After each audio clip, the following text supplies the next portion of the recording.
Para quienes se vienen sumando en esta tarde, leímos en el libro de los Hechos, en el capítulo 12, versos 20 al 24.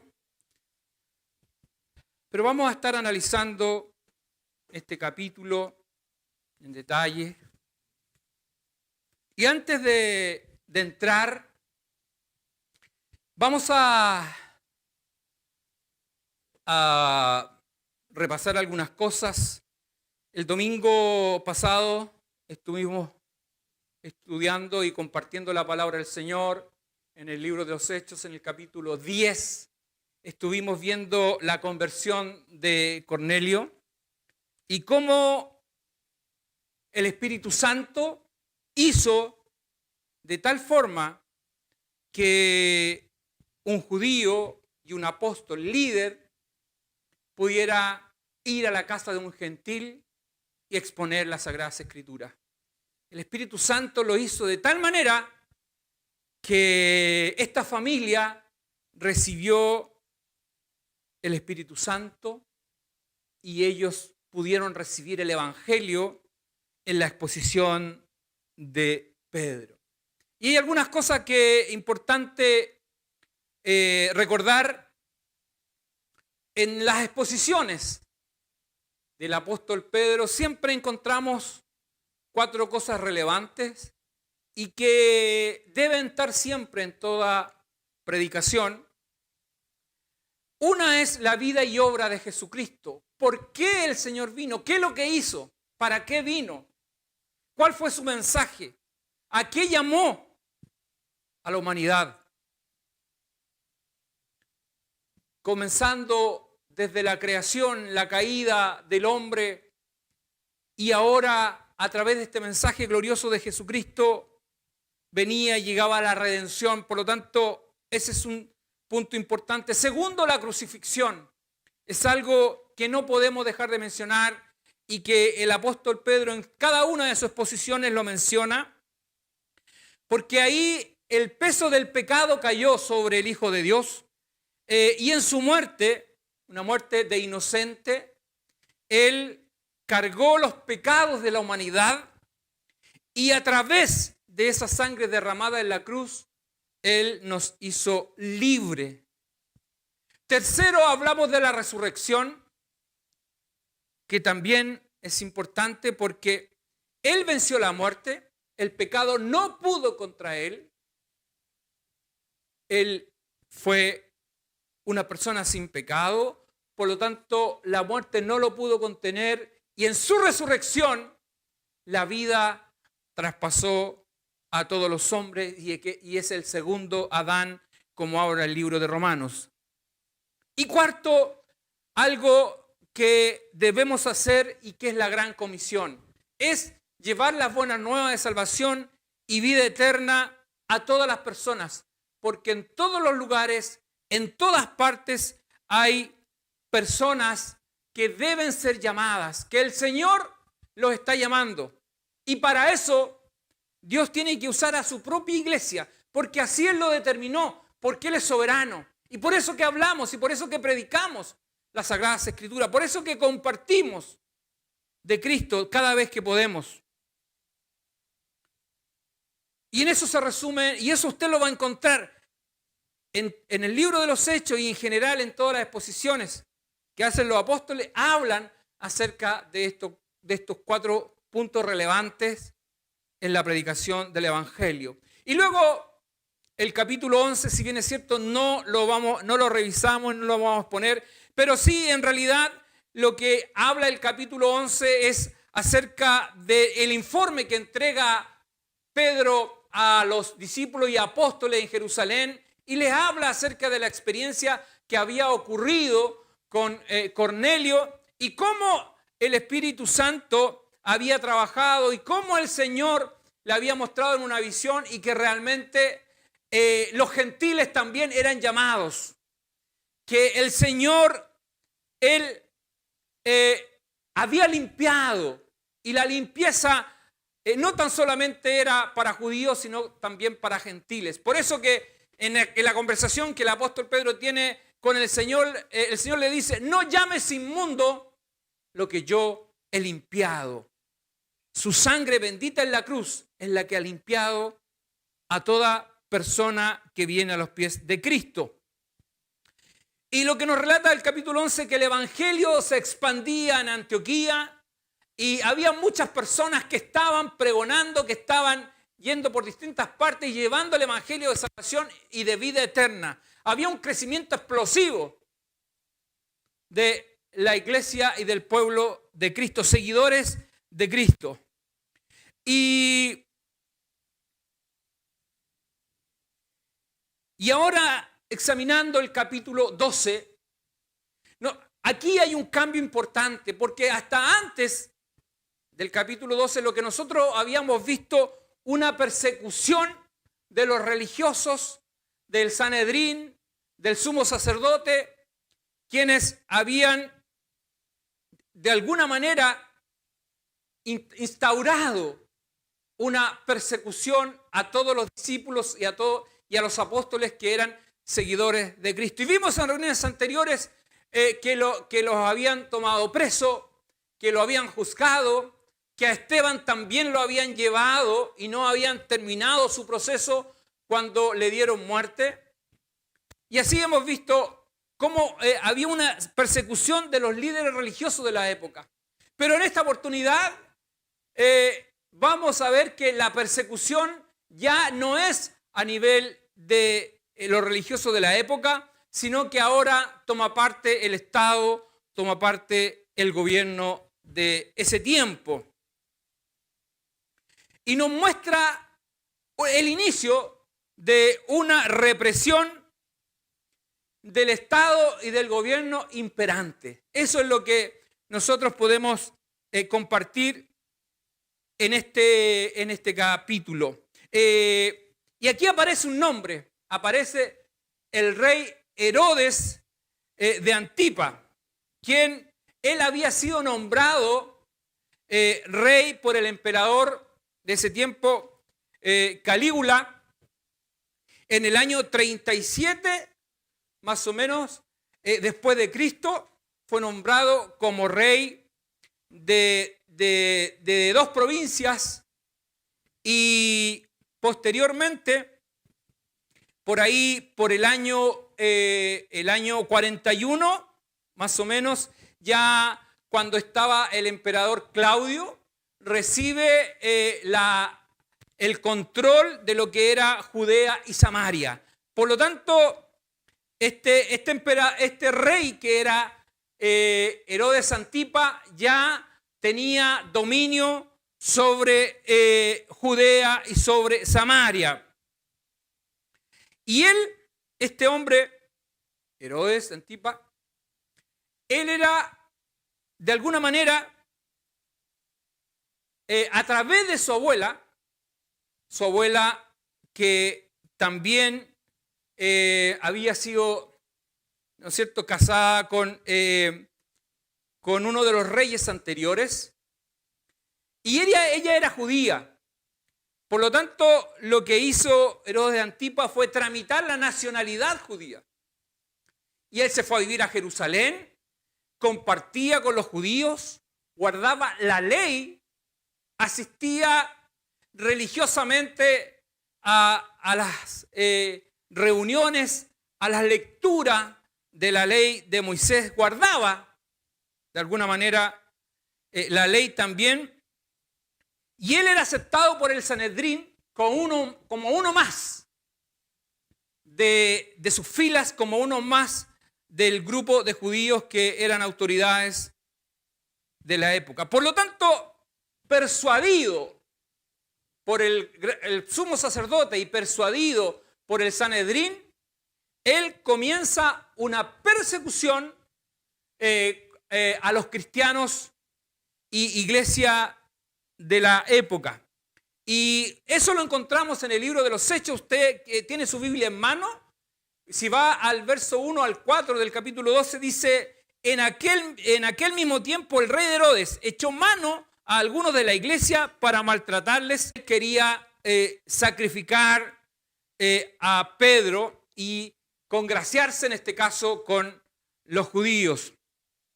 Pero esto es lo que hizo con Jacobo, de matarlo a espada,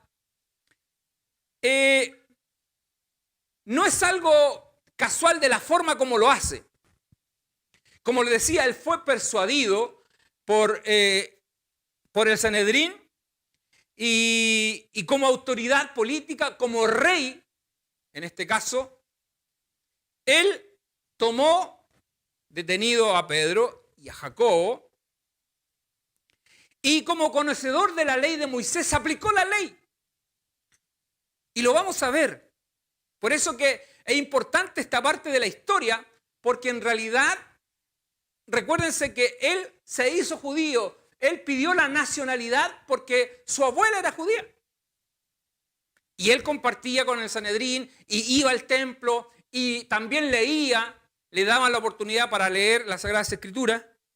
Y él, la muerte que le dio a Jacobo, la sustentó en la ley. Y si usted puede ir al libro de Deuteronomio, en el capítulo 13, verso 12 al 15, estos fueron los elementos de juicio que Herodes tuvo para matar a espada a Jacobo. Claramente también persuadido por el Sanedrín. Y si leemos, dice lo siguiente: si oyeres que se dice de alguna de tus ciudades que Jehová tu Dios te da para vivir en ellas, que han salido de en medio de ti hombres impíos que han instigado a los moradores de su ciudad, diciendo, vamos y sirvamos a dioses ajenos, que vosotros no conocéis, tú inquirirás y buscarás y preguntarás con diligencia. Y si pareciere verdad, cosa cierta, que tal abominación se hizo en medio de ti, irremisiblemente herirás a filo de espada a los moradores de aquella ciudad, destruyéndola con todo lo que en ella hubiere, y también matarás su ganado a filo de espada. En esta parte de la ley se sustentó Herodes para asesinar a Jacobo. Porque de alguna manera lo que hacían los discípulos, ellos decían que era provocar al pueblo, instigar a adorar a otros dioses. Por lo tanto, es asesinado a espada. Y él muere, y la persecución fue contra todas las personas que eran seguidores de Jesús. Por lo tanto, si bien es cierto, el libro de los Hechos no lo relata y no precisa, claramente la persecución no fue solamente contra estos dos apóstoles, sino que fue contra los seguidores, los discípulos de Jesús. Y nos encontramos con esta situación donde Jacobo es, ¿no es cierto?, él muere a filo de espada. Y sin embargo a Pedro lo deja para sacrificarlo y agradarse con los judíos después de la fiesta de los panes sin levadura. Entonces, muchos de nosotros nos podríamos preguntar, ¿por qué a Jacobo le ocurre lo que le ocurre y su vida se termina? ¿Y por qué Pedro sigue con vida? Estamos hablando del mismo Dios al cual ellos le servían. Ambos eran discípulos. ¿Qué respuesta puedo dar yo? En realidad lo que puedo decir que es la soberanía de Dios. Dios en su soberanía permitió. Y la vida de Jacobo hasta ahí llegaba. Ahora, nosotros debemos entender que estos hombres, y que en muchos de los escritos posteriores que usted va a tener la oportunidad de leer, en realidad ellos estaban convencidos que vivir o morir para ellos era Cristo, siempre, siempre. Por lo tanto, hay cosas que están en la soberanía de Dios, que nosotros quizás no vamos a lograr entender, y algún día aclararemos todas esas dudas cuando estemos ante nuestro Señor. Pero lo que este hombre se había propuesto, este rey, era perseguir a los cristianos, perseguir a los seguidores de Cristo. Persuadido, como ya le decía, por el Sanedrín, y seguramente ya le habían comentado que Pedro ya había estado prisionero antes, y también le habrán comentado que al parecer tenía algunos poderes sobrenaturales, porque él ya había sido librado de la cárcel. Si usted retrocede unos capítulos atrás, ellos fueron liberados, los apóstoles cuando estuvieron presos fueron liberados de manera sobrenatural. Y por lo tanto, Herodes, para asegurarse que no había ninguna posibilidad de que escapara, puso guardias de 4 personas y en 2 turnos. Es decir, me imagino los que estaban con Pedro al lado, porque lo encadenaron y dormían con él, uno a cada lado, 2 afuera en la primera puerta del calabozo y 4 en las puertas siguientes. Por lo tanto, era imposible que él pudiera realmente salir de ahí. Y reforzó la custodia,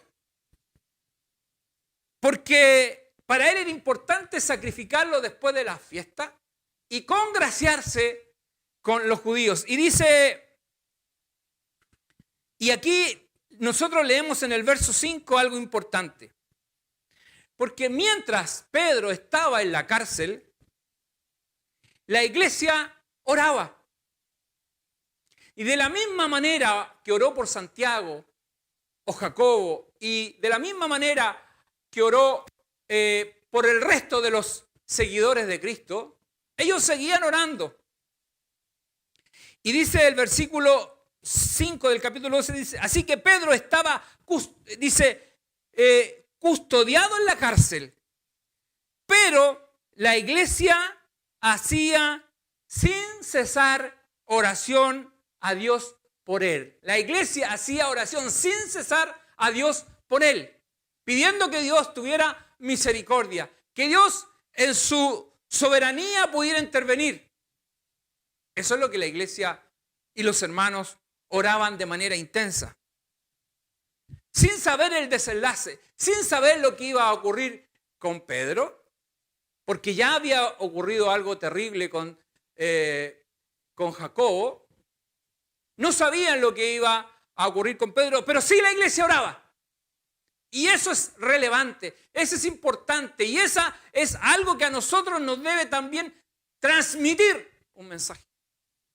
La importancia de orar e interceder frente a una situación y pedir a Dios misericordia. Y yo estoy seguro que en más de alguna oportunidad a usted le ha tocado vivir donde ha implorado, ha pedido a Dios misericordia.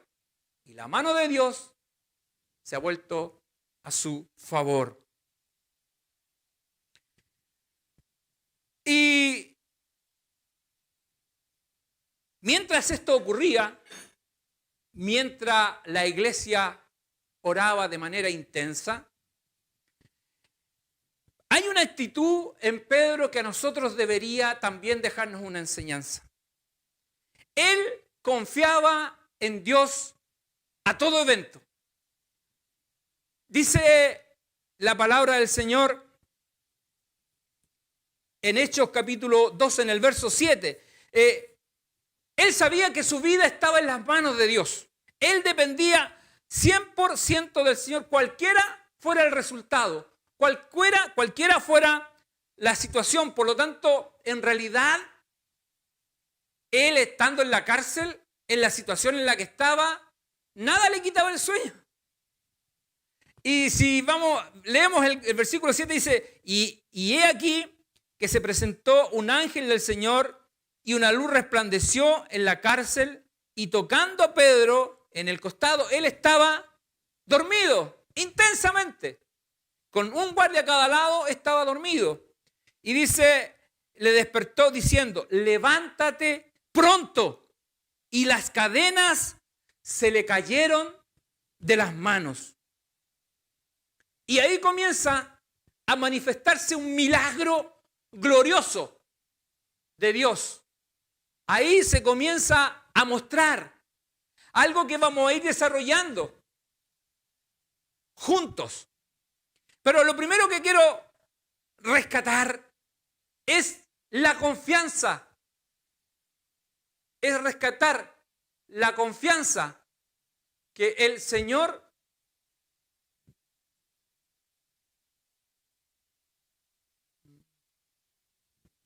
¿Era internet, hijo?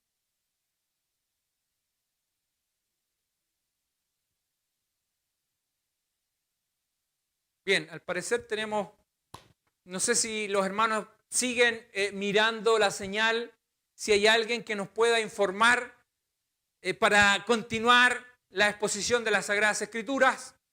Pero bien, voy a seguir y como les decía, Pedro, él confiaba plenamente en Dios. Pedro estaba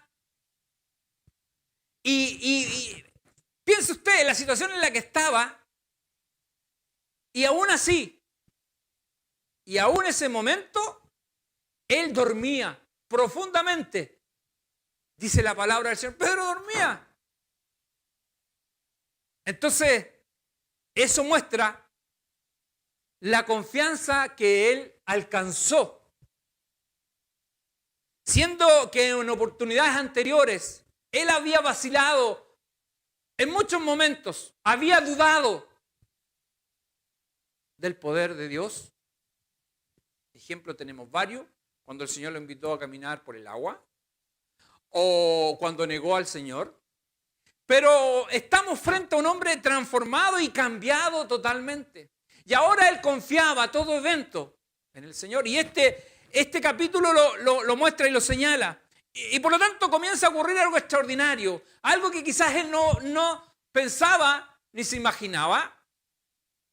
Pero hay un ángel de Dios que lo visita. Dice la palabra del Señor que iluminó, el resplandor iluminó todo ese lugar. El ángel lo tuvo que despertar. ¿Ah? Lo despertó diciendo, levántate, vamos pronto, rápido, movilízate. Y dice que mientras ocurría eso, las cadenas cayeron de sus manos. Eso es un milagro. ¿Cómo pueden cadenas de la nada caer?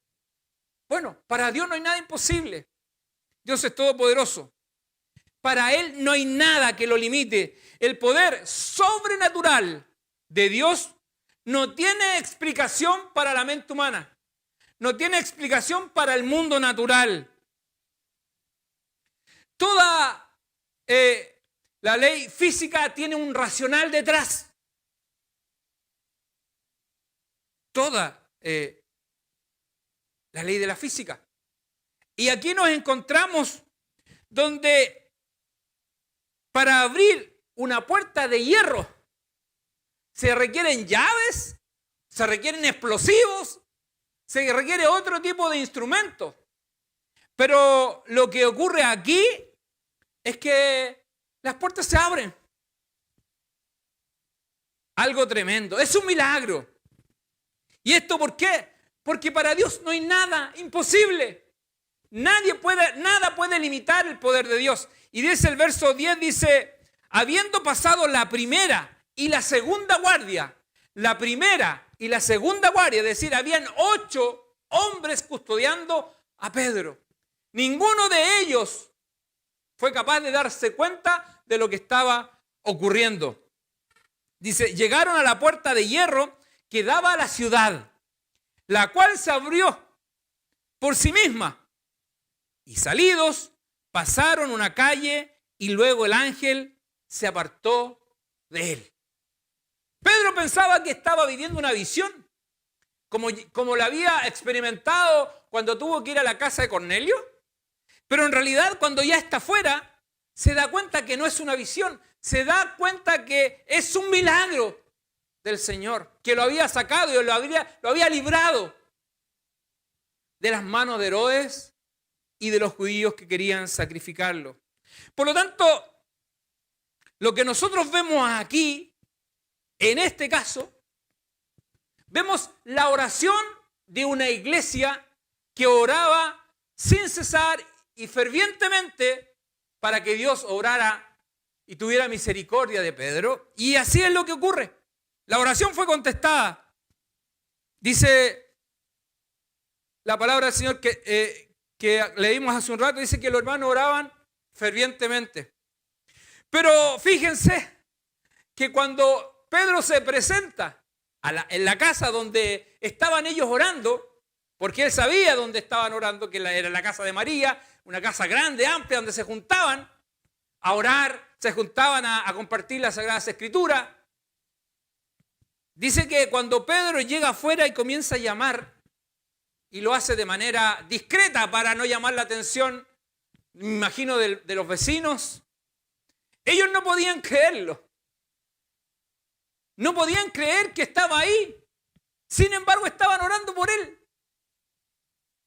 para que ocurriera un milagro. Y el milagro ahora estaba frente a sus ojos, pero no podían creerlo. Tanto así que ellos decían, no es él, es un ángel. Ellos, y sustentado en el Salmo 91, hablan de que cada uno, o los judíos así lo enseñan, que tienen un ángel que los cuida. El ángel de Jehová. Y por lo tanto decían, no, es el ángel de Pedro, el que está afuera.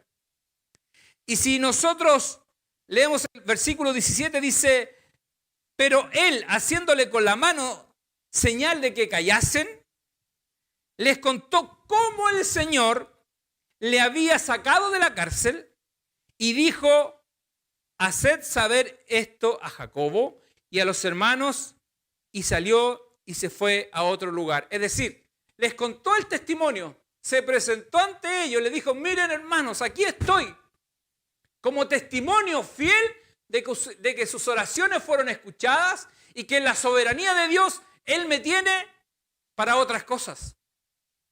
Y salió, se fue de Jerusalén, obviamente a otra ciudad, ¿no es cierto? Porque él sabía que ahí había una persecución y Herodes a él el que quería sacrificar. Por lo tanto, como hombre guiado por el Espíritu Santo, se dejó guiar y fue donde el Espíritu Santo finalmente lo llevó. Y en esto nos damos cuenta que el poder del hombre es nada comparado con el poder de Dios. Es nada. Y este hombre, este rey, Herodes Antipa, que tenía autoridad en las ciudades que estaban bajo su administración, obviamente era un hombre soberbio, altivo, y aunque decía ser un guardador o conservador de la ley de Moisés, y que aparentemente temía a Dios, porque eso es lo que al menos los escritores y los historiadores hablan acerca de cómo él se relacionó, en este caso, con los judíos, porque él había reclamado la ciudadanía por parte de su abuela. Y todo su poderío, toda su autoridad, colocándole en un lugar seguro, colocándole guardias por todos lados, realmente no pudo contra el poder de Dios. Dios es mucho más grande, mucho más poderoso y hace cosas que la mente humana no puede entender. Y este hombre no podía entender lo que había ocurrido con Pedro. En su mente claramente no caía, no podía entender, y por lo tanto menos darle la gloria a Dios. En nada. Y esto muestra que los pensamientos del hombre sin Dios están entenebrecidos. El hombre cuando no tiene a Dios, no le da la gloria. No reconoce su grandeza, su poderío, su majestad. Su pensamiento está entenebrecido y solamente confía en sus fuerzas, en sus capacidades y en su poder. Y este hombre fue ridiculizado. Por lo tanto, su ego estaba dolido. Pedro, que estaba bajo 7 llaves, como se dice, había desaparecido y no había explicación racional frente a esto.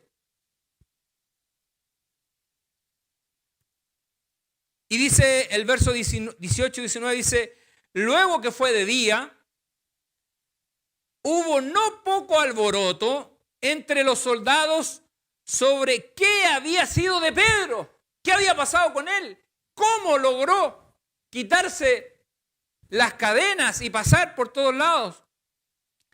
Mas Herodes, habiéndole buscado sin hallarle, eso es lo que era obvio y se esperaba que lo buscara. Por eso que Pedro, guiado por el Señor, se fue a otro lugar.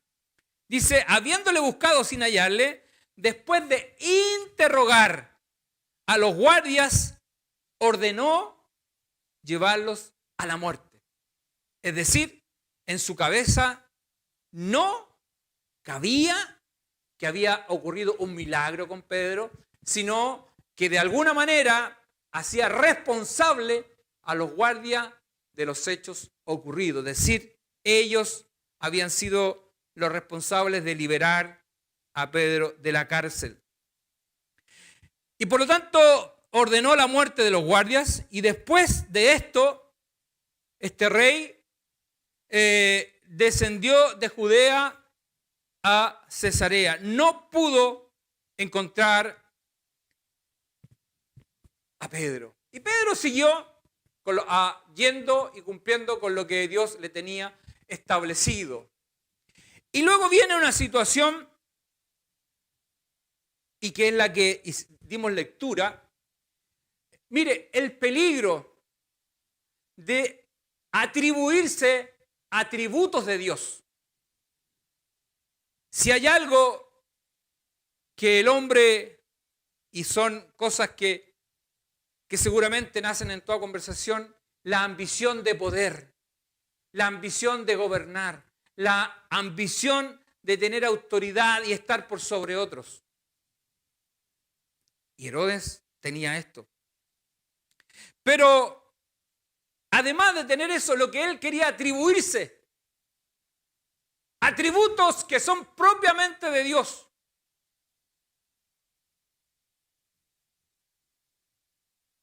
Y aunque él sabía, Herodes Antipa conocía la ley de Moisés y sabía perfectamente que Dios no comparte su gloria con nadie, que toda la gloria y la honra es para Dios, que no deberían adorar dioses ajenos o dioses falsos, porque serían sancionados.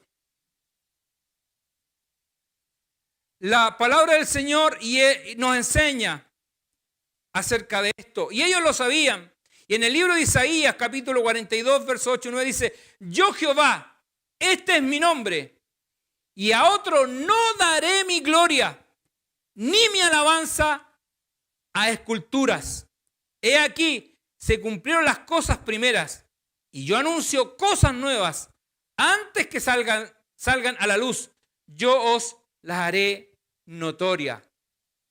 No comparto mi gloria con nadie. Eso es lo que el Señor siempre dejó claro, Dios, y siempre así lo dejó escrito. Y ellos sabían. Hay un historiador judío, Josefo se llamaba, y que habla acerca del viaje que dice este verso que hace Herodes cuando sube de Judea a Cesarea, cuando viaja, y lo que va a hacer es va a celebrar un festival en honor al emperador Claudio. Claudio estaba en esa fecha de cumpleaños, por lo tanto, era un festival que consistía en una serie de juegos que se realizaban cada 5 años, y por lo tanto él había organizado en la ciudad de Cesarea esta actividad, y había una concentración de muchos pueblos que estaban, algunos bajo la administración del rey Herodes Antipa, pero venían de otras partes a ese lugar, porque después de esta fiesta, que era posterior a la cosecha, lo que se hacía eran negociaciones comerciales.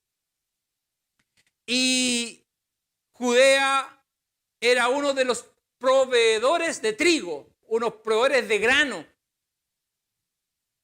para el comercio de la época. Y como este rey de alguna manera había manifestado un malestar, un enojo con ciertas ciudades, con los fenicios propiamente tal, vinieron en esta oportunidad a persuadir al rey para que cambiara su actitud. Dice, y la Biblia lo señala así, que lo vamos a leer un poquito más adelante, pero eran autoridades de Tiro y Sidón y habían venido, como les decía, a hacer negociaciones diplomáticas y mejorar las relaciones con Herodes, que ya les había boicoteado la venta de grano de Israel, y por lo tanto el comercio, el negocio que también Israel tenía, comenzó a verse afectado, y vino una gran necesidad y un gran hambre en la época. Dice la palabra del Señor que estando en este festival, en esta actividad donde había mucha gente, dice que él se puso ropas reales.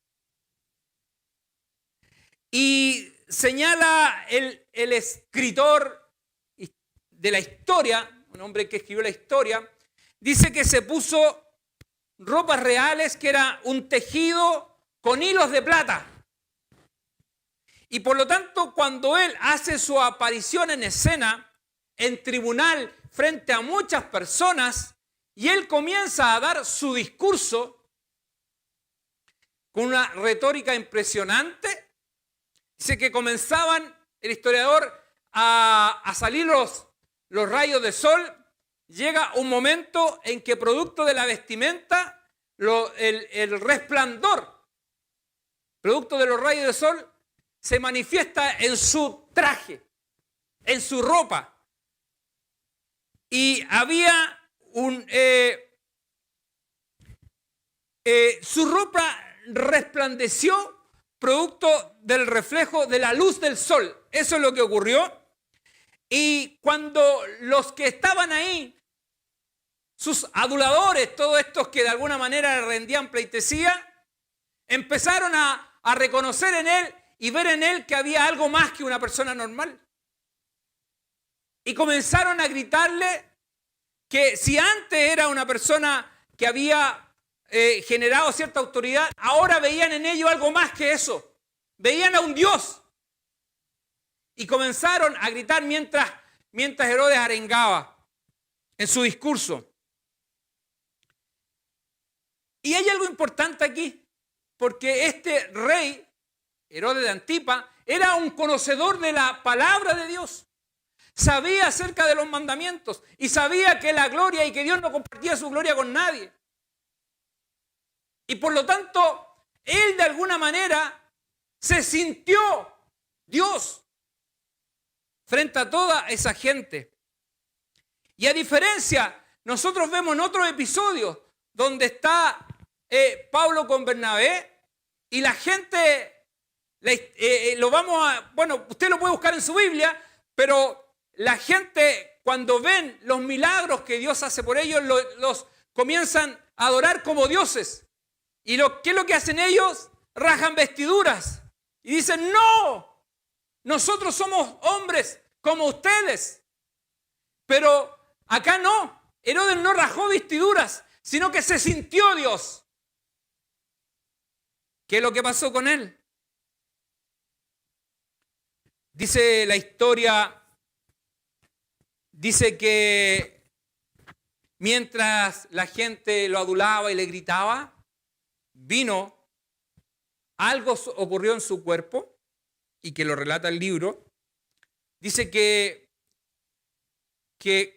su cuerpo se empezó a deteriorar y los gusanos se lo comenzaron a comer, y el hedor era tan terrible que los propios guardias y soldados arrancaban de su lado. Si usted va al verso 21 al 23, dice: y un día señalado, Herodes, vestido de ropas reales, este tejido de plata que con los rayos del sol comenzó a brillar, se sentó en el tribunal, dice, y les arengó, les empezó a hablar, a dar su discurso. Y el pueblo clamaba gritando, voz de Dios, es decir, estamos escuchando voz de Dios y no de hombre. Al momento, un ángel del Señor le hirió por cuanto no dio la gloria a Dios y expiró comido de gusanos. Cuando el hombre no le da la gloria a Dios, cuando el hombre se atribuye lo que es de Dios, cosas tremendas pueden ocurrir. Por eso que nosotros, y esto quizás es una respuesta para muchos que se han preguntado, ¿por qué nosotros damos la gloria a Dios? Porque Él es digno de toda gloria y toda alabanza. Y a este hombre le ocurrió esto porque no le dio la gloria a Dios, sino que se atribuyó algo que no le pertenecía, que solamente es de Dios.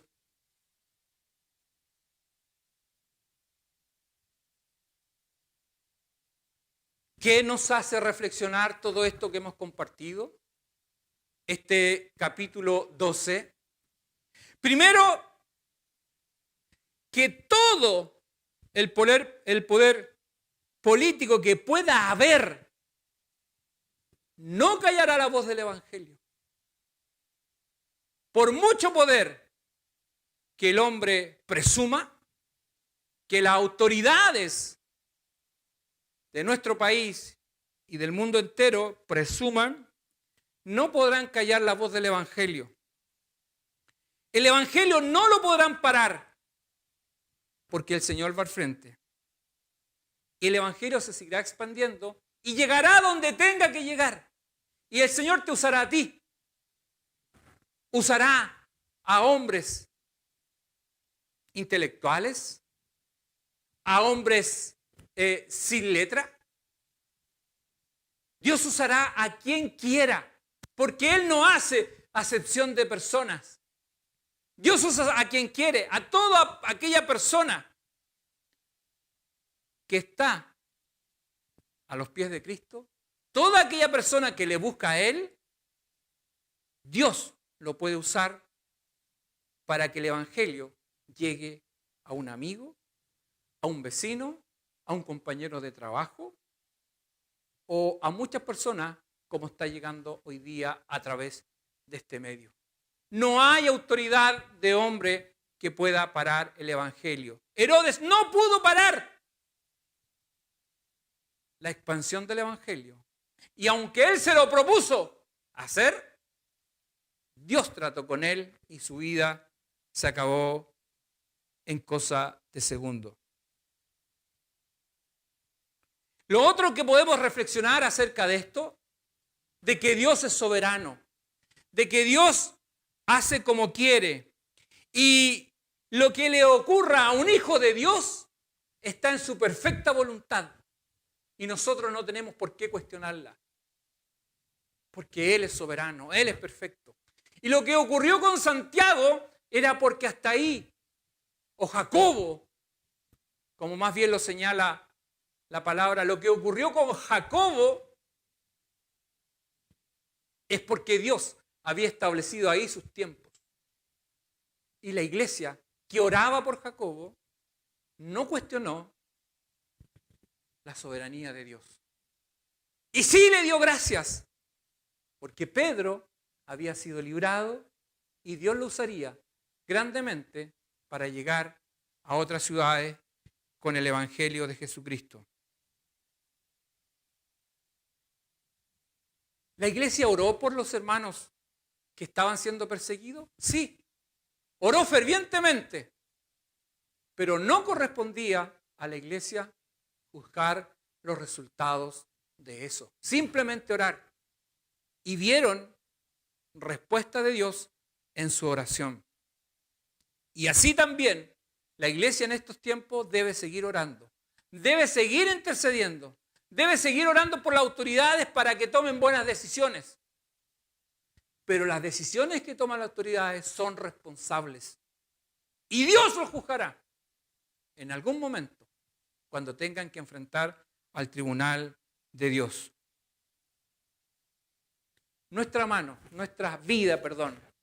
vida está en las manos de Dios. Y eso a nosotros nos debe generar descanso. Nuestra vida, y estoy hablando de los hijos de Dios, estoy hablando de los que han aceptado a Cristo, porque Cristo los ha llamado, por eso que le han aceptado, porque Él los ha llamado. Y el Señor vive en sus vidas.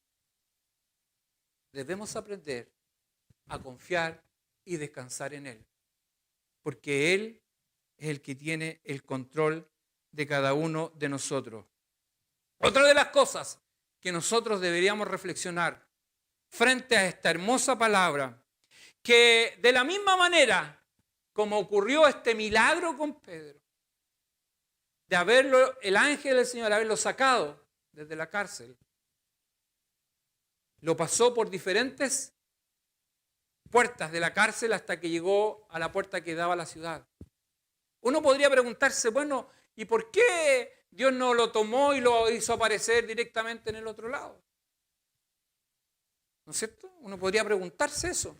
Bueno, porque Dios es soberano y Él de alguna manera también, esa experiencia que Pedro tenía, la vivió, era para Él seguir confiando en el Dios Todopoderoso. Y que se apareciera en el lugar y las personas vieran que estaba ahí llamando a la puerta. Dios hace como quiere. Él es soberano. Él es Dios.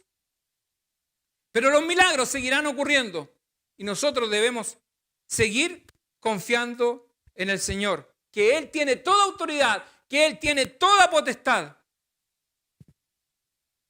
Muchas de las cosas que Dios hace, que Dios hizo en el pasado y que sigue haciendo ahora, no tienen explicación humana. No hay un racional de hombre detrás. No se pueden explicar mediante el racional humano.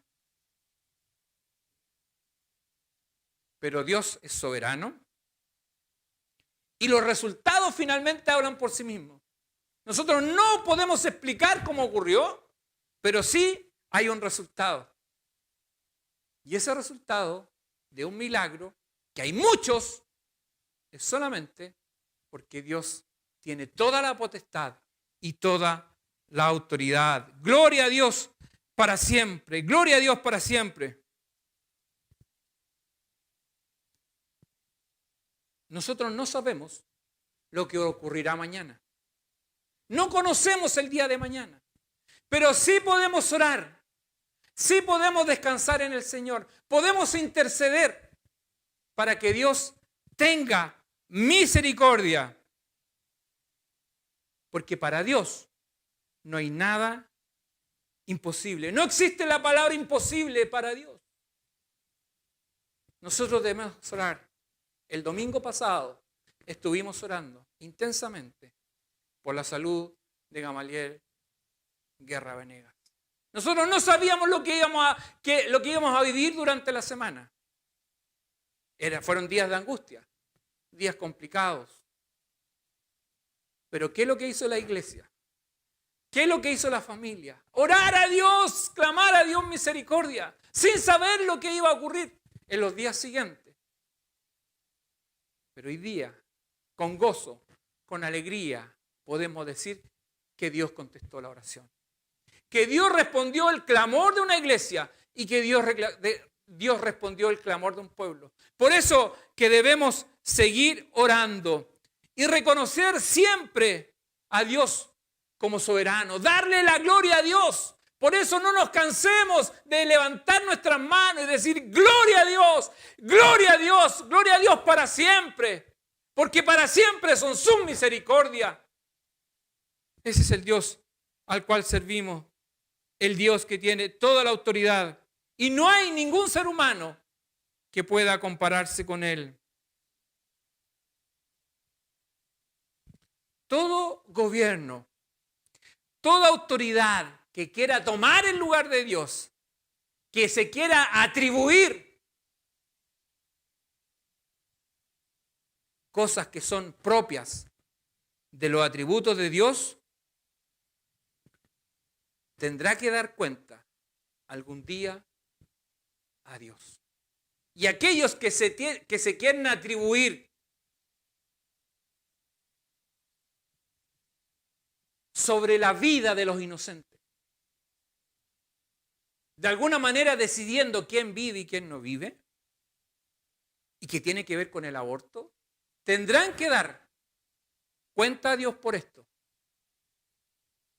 porque se están tomando un atributo que es solamente le pertenece a Dios. Todos aquellos que están tomando decisiones para afectar la mente de los niños, con una educación que es nociva, con muchas cosas que van a generar en la mente de muchos niños cosas destructivas, tendrán que dar cuenta a Dios.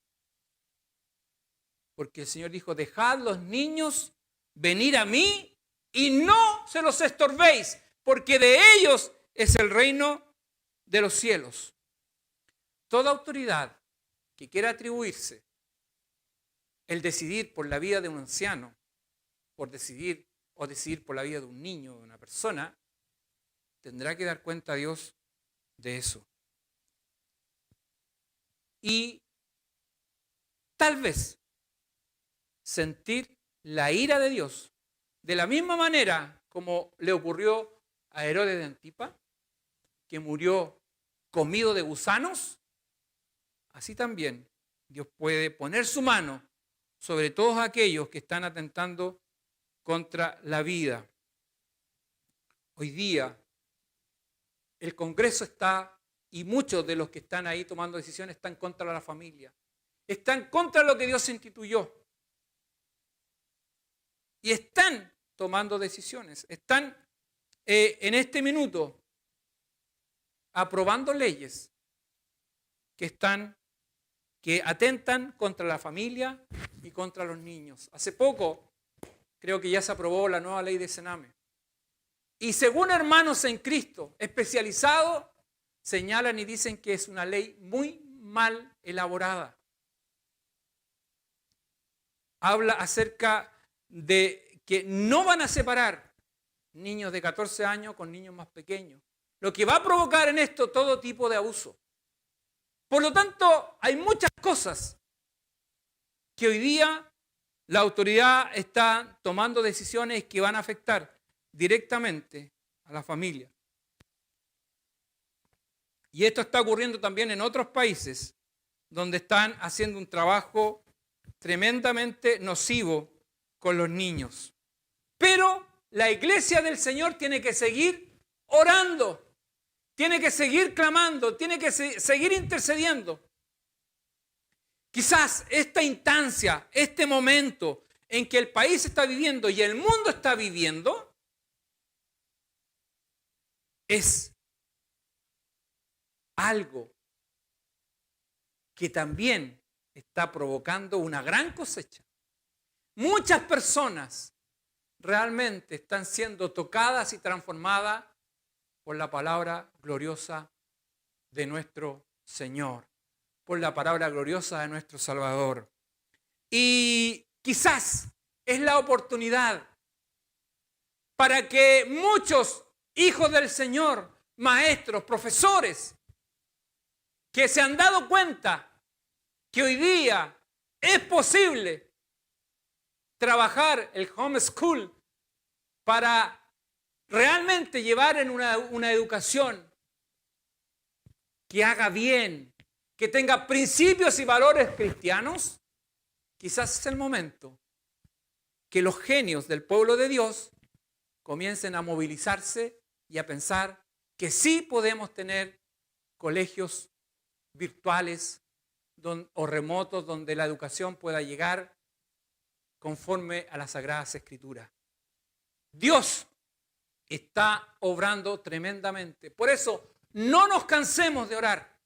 Sigamos intercediendo, sigamos orando. Este hermoso capítulo de los Hechos, el capítulo 12, nos muestra todos estos matices de siempre dar la gloria a Dios y que el hombre que se atribuye poder de Dios tendrá que dar cuenta al soberano, al todopoderoso. Y que hemos visto que también la oración de una iglesia, de un pueblo que ora fervientemente y le cree a Dios y descansa en el Señor, Dios responderá la oración. Y Dios responderá tu oración. Dios responderá cuando en comunión de espíritu oramos, intercedemos por alguien. Y estamos viendo respuesta de Dios en estos tiempos. Y eso es un glorioso testimonio para que muchas personas vean el poder de Dios obrando en estos días. Que el Señor les bendiga. Quiero invitarlos a orar y darle gracias al Señor por su palabra que tanto llena nuestros corazones. Oremos al Señor. Padre eterno, Señor amado, he compartido tu palabra con mis hermanos. He hablado, Señor, acerca de lo que ocurrió y la obra del Espíritu Santo en este capítulo 12. Señor, cómo este hombre con toda su autoridad quiso imponerse y exterminar a tu pueblo con un seguimiento y una persecución sistemática desde el Estado, desde el gobierno. Pero no lo pudo lograr porque tú eres más grande, tú eres poderoso, Señor, y nadie se podrá imponer. Nadie podrá evitar que tu palabra siga expandiéndose. Porque tú eres Dios soberano, Señor. Y nosotros como iglesia debemos seguir orando, debemos seguir intercediendo para que tu palabra, Señor, siga transformando y cambiando vidas. Para que tú sigas usando a hombres de Dios, a mujeres de Dios que están compartiendo tu palabra en distintas partes. Úsalos para tu gloria. Coloca palabra en sus bocas. De tal manera que el Evangelio, Señor, se siga multiplicando. Siga generando este efecto multiplicador. Y siempre, Señor, nosotros reconozcamos nuestra condición ante ti, que tú eres soberano y que tú eres Dios, Señor. Y que todo está en tus manos. Y que como iglesia podemos descansar en ti. Como hijos tuyos debemos tener esa paz, esa tranquilidad que tuvo Pedro, Señor, mientras estaba en la cárcel. Él estaba confiado y descansando en ti, tanto así que dormía. Porque los milagros ocurren. Las cosas ocurren, Señor, cuando menos las esperamos. La respuesta tuya, Señor, siempre va a estar.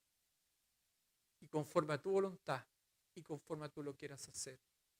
Ayúdanos entonces, Señor amado, a no cuestionar tus decisiones, tus tiempos, las cosas que tú haces, sino solamente, Señor, interceder para que tú tengas misericordia de este país, de nuestras autoridades, de quienes están tomando decisiones, de nuestra familia y de nuestros hermanos en Cristo. Padre, todo te lo pido en nombre de Jesucristo, nuestro Salvador.